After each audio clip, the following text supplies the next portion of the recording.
Good evening. Uh, Today's lesson is scarcity and choice.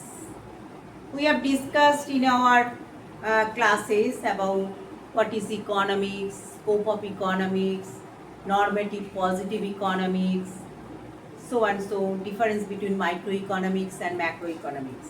Today is the basic question, that is the scarcity and choice. What do you mean by scarcity?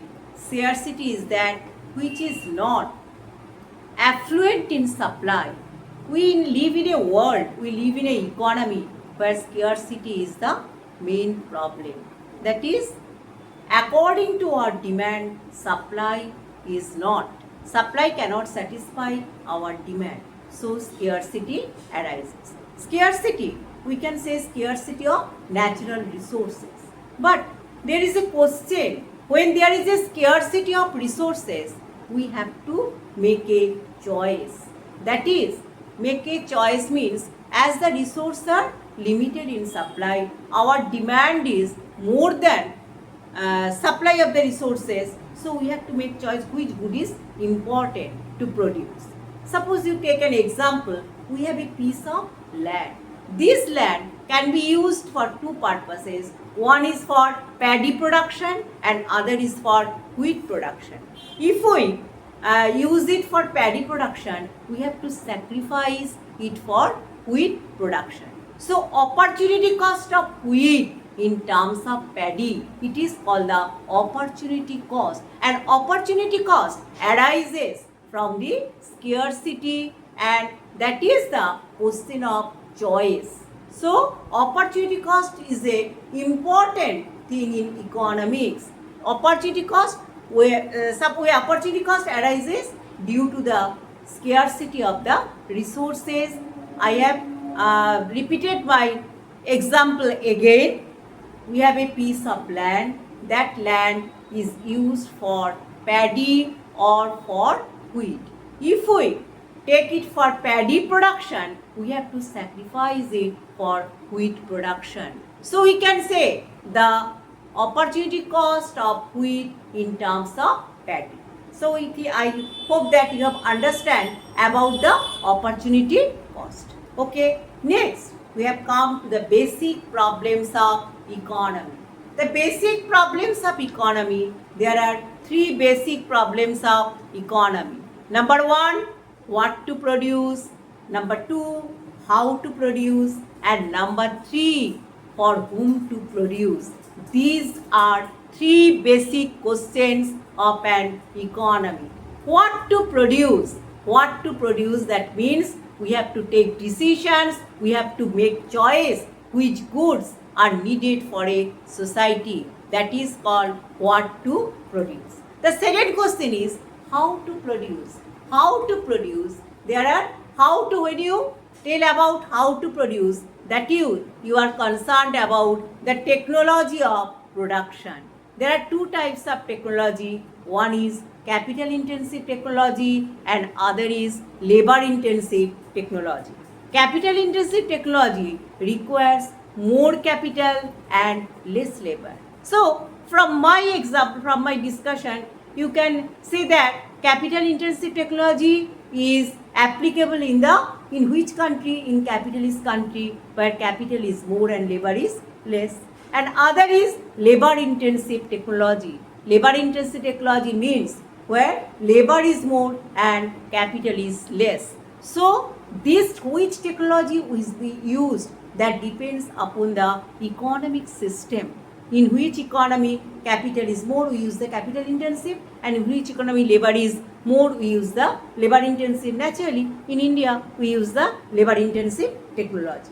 And third question is for whom to produce. For whom? The main question, for whom to produce, we produce for human beings. Adam Smith, there was a theory of Adam Smith, division of labor is limited by the extent of the market. According to Adam Smith, he told that division of labor. What do you mean by division of labor? Division of labor means in every stage of production, we need some specialization and cooperation. So, cooperation and specialization produce some goods in the economy. And Adam Smith told that division of labor is limited by the extent of the market. And in market means the demand for the goods. That means when you consider the demand for the goods, that means the demand, who will create this demand? Obviously, the people will create the demand. So the answer of the third question is, for whom to produce? We will produce for the human beings. So we get the answer of three basic questions: what to produce, how to produce, and for him to produce. Now, we know that there are three types of economic system. One is capitalist economic system, second one is socialist economic system, and third one is a mixed economic system. What is capitalist economic system? Capitalist economic system is that system where all the economic system are governed by the free market economy.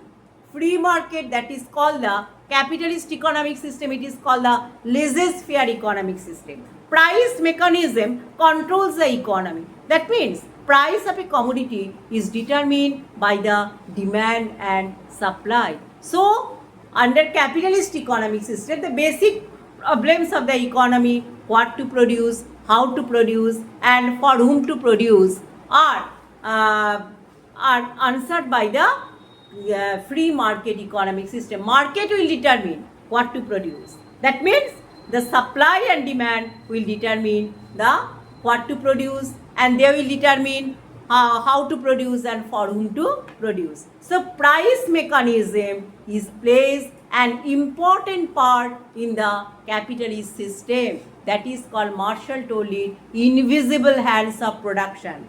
Invisible hands of production means invisible hands. What are the invisible hands? Supply and demand are the invisible hand.